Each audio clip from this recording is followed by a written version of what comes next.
अस्सलाम वालेकुम। जैन वाला में खुश आमदीद। उम्मीद करता हूँ आप सब ठीक ठाक होंगे। आज की वीडियो में हम देखेंगे कि आपने क्वालकॉम चिप वाला mobile UMT dongle QC fire से किस तरह से फ्लैश करना है।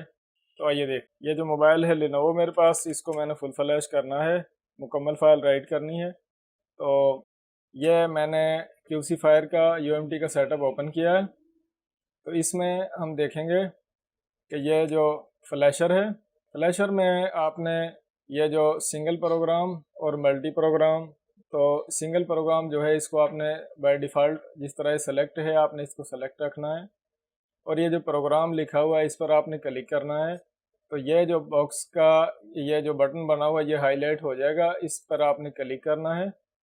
तो जहाँ पर आपने फ़ाइल सेव की हुई है, जिस तरह से मेरी फ़ाइल जो है ये यहाँ पर पड़ी हुई है कंप्रेस्ड में, जो फोल्डर है ये लेनोवो K5 प्ले, ये इसका मॉडल है। तो इसको मैंने ओपन किया, ओपन करें और ये जो firmware लिखा हुआ है इसको ओपन करें। तो अगर तो आप नए हैं मोबाइल सॉफ्टवेयर में तो आपको ड्राइवर वगैरह इंस्टॉल करने पड़ेंगे। अगर ड्राइवर पहले से इंस्टॉल हैं तो ये जो रा प्रोग्राम 0 लिखा हुआ है इसको आप यहाँ से क्लिक करें और यहाँ ओपन करें। तो ये फ़ाइल जो है ये यहाँ पर इस तरह लोड हो जाएगी। ये जो पेज लिखा हुआ है ये भी ऑटोमेटिक जो है सेलेक्ट हो जाएगा, और यहाँ पर जो जो फाइलें हैं वो तमाम की तमाम आप यहाँ पर देख सकते हैं। अगर आप ये क्लिक करेंगे तो ये सब कुछ हाईलाइट हो जाएगा। इसको आप इस तरह से अप डाउन करके देख सकते हैं। लेकिन कस्टमाइज़ की ऑप्शन है कि किसी चीज़ को अनटिक करना है, तो हमने ऐसा कुछ नहीं करना, तो इसको बाय डिफ़ॉल्ट रहने देना है। ये जो फ्लैश लिखा हुआ है इस पर आपने क्लिक करना है। इस पर क्लिक करने के बाद जब जब यहाँ पर मोबाइल को कनेक्ट करने की इन्फो आ जाए तो आपने मोबाइल को ये जो वॉल्यूम के प्लस और माइनस बटन हैं इन दोनों को प्रेस करना है और केबल को एंटर कर देना है। और अगर आपके पास कोई ऐसा फ़ोन हो कि जिसमें टेस्ट पॉइंट से ये पॉइंट, जिस तरह ईडीएल मोड सेलेक्ट करने के लिए टेस्ट पॉइंट होते हैं, ईडीएल मोड ऑन करने के लिए, तो वो आप टेस्ट पॉइंट जो है उसका ख्याल करें। तो ये जो फ़ोन है इसके मैं दोनों बटन ये प्रेस कर लेता हूँ और ये जो माइक्रो यूएसबी केबल है ये इंटर कर देता हूँ। तो मोबाइल जो है वो कंप्यूटर से कनेक्ट होने की एक आवाज़ आपने सुनी होगी, तो मोबाइल कनेक्ट हो जाएगा। और यहाँ पर आप देखें कि जो हमने कस्टमाइज़ पर क्लिक करके यहाँ पर काफ़ी सारी फाइलें देखी हैं वो 1 बाय 1 करके यहाँ पर राइट होना शुरू हो जाएंगी।